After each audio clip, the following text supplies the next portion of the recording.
This is still from Shandong Wudang Automobile. This is the onboard TV truck with 10 tires.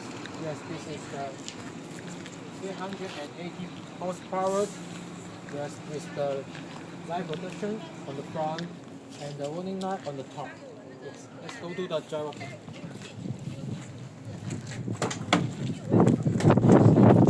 As you can see, this is the left-hand driving and with one slipper.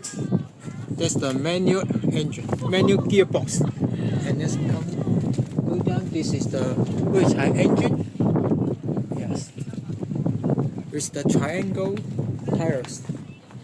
This is the 20 dBm TV box on the front with the 400 fuel tank. Yes, this is the front lifting. Yes, and with the heavy duty version of the joystick and the multiple spring. You can suitable for the American earthquake bad road condition. Yes.